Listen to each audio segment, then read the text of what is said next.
Les podcasts, l'inclusion.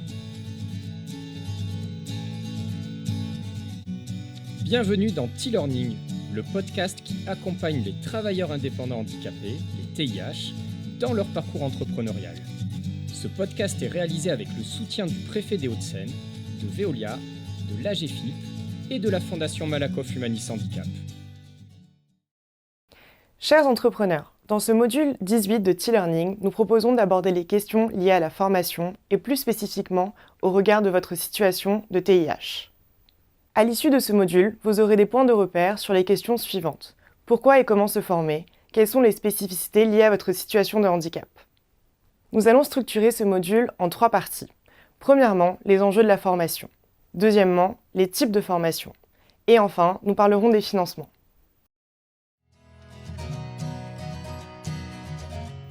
Première partie, les enjeux de la formation pour les TIH. Plusieurs raisons peuvent vous encourager à vous former. Tout d'abord, pour développer vos compétences. Le statut de travailleur indépendant nécessite d'être polyvalent et d'assumer certaines tâches, comme la connaissance des aspects légaux et comptables liés à votre activité, la création de devis et de factures, la prospection commerciale, etc. La formation peut être utile pour monter en compétence sur certains sujets ou pour acquérir les notions nécessaires afin de superviser le travail de vos salariés ou prestataires. Elle peut aussi être nécessaire pour apprendre à vous servir d'outils liés à vos besoins spécifiques et optimiser ainsi votre manière de travailler. Une formation peut aussi vous aider à gagner en légitimité. Acquérir de nouvelles compétences permet d'accroître votre confiance en vous et de réduire un éventuel syndrome de l'imposteur. Suivre une formation certifiée est un gage de sérieux, de confiance et d'attractivité pour vos prospects et clients.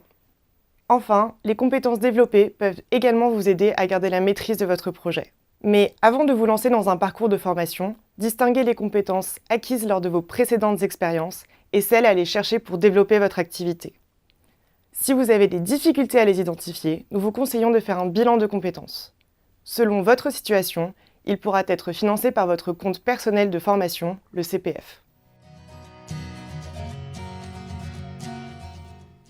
Deuxième partie, les formations disponibles. Vous n'avez pas besoin de tout connaître quand vous vous lancez en tant que TIH, mais certaines connaissances de base restent la clé du succès. Sur votre cœur d'activité, quel est votre niveau d'expertise? Avez-vous une connaissance suffisante du métier et des aspects techniques? Êtes-vous à jour sur les dernières actualités et innovations? Sur la gestion de votre entreprise, des aspects importants sont à connaître comme son organisation, la comptabilité, le management, les ressources humaines, etc. Sur la gestion des risques, le travail indépendant exige de prendre des risques. Il est important de les identifier pour mieux les affronter. Sur le champ du handicap, documentez-vous sur les notions de RSE, responsabilité sociétale des entreprises, sur l'OETH, l'obligation d'emploi des travailleurs handicapés, et la contribution handicap pour les entreprises de plus de 20 salariés. Elles peuvent être de réels leviers commerciaux. Une autre catégorie de compétences est à identifier et à valoriser, votre savoir-être. Il s'agit de vos qualités personnelles et comportementales. En tant que TIH, vous serez toujours le premier représentant de votre société. Il est donc important de développer ces compétences si vous en ressentez le besoin. Des formations existent. Enfin, il faut savoir que la PMSMP, période de mise en situation en milieu professionnel, qui est une intégration en entreprise, comme un stage ou une alternance, peut faire partie de votre formation. Vers quel type de formation vous orientez? Selon vos besoins, vous pouvez vous tourner vers les organismes de formation professionnelle continue, publics ou privés. Par exemple, les chambres de commerce et de l'industrie, CCI, le Centre de formation des chambres de métiers et de l'artisanat, CFCMA, les boutiques de gestion, BGE, le Centre national d'enseignement à distance, CNED, le Conservatoire national des arts et métiers, CNAM, ou l'Agence nationale pour la formation professionnelle des adultes, AFPA. Vous pouvez aussi bénéficier du Conseil en évolution professionnelle, CEP, un dispositif gratuit et personnalisé pour faire le point sur votre situation professionnelle et vous orienter sur les formations adaptées à votre projet. Inscrivez-vous également à des MOOC, des webinaires ou des ateliers organisés par les acteurs de votre secteur ou sur votre territoire. Cependant, n'oubliez pas de bien étudier les modalités des formations retenues. En présentiel, accessible à distance, volume horaire, stages obligatoires, formation individuelle ou collective, et voyez si elles sont compatibles avec les contraintes liées à votre activité ou votre handicap.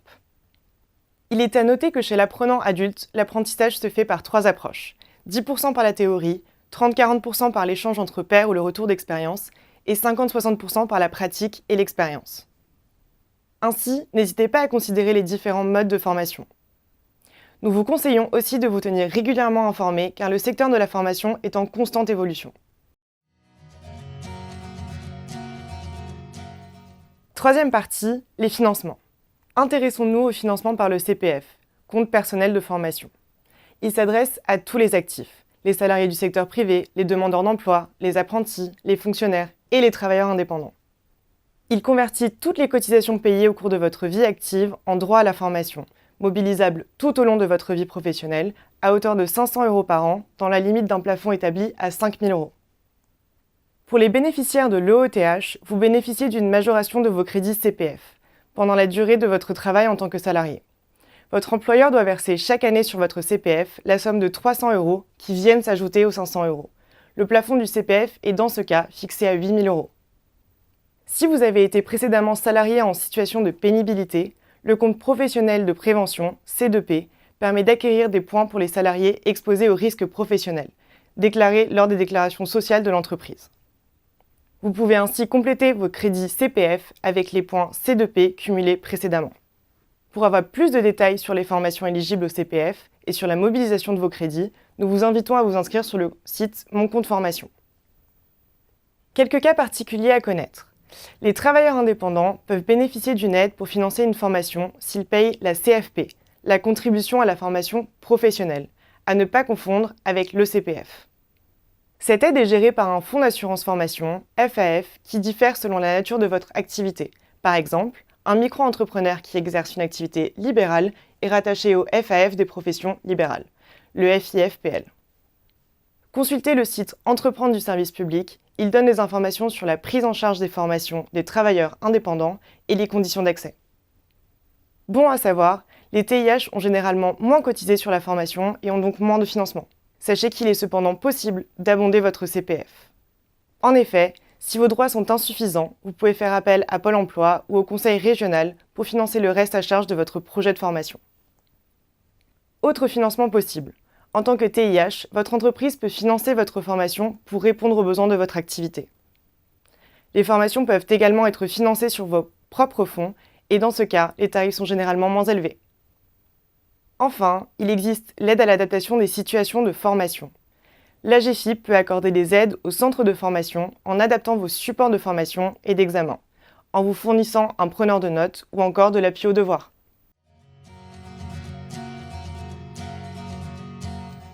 Pour conclure ce module, retenez que de nombreuses formations et solutions de financement existent pour développer vos compétences et avancer plus sereinement dans votre projet entrepreneurial.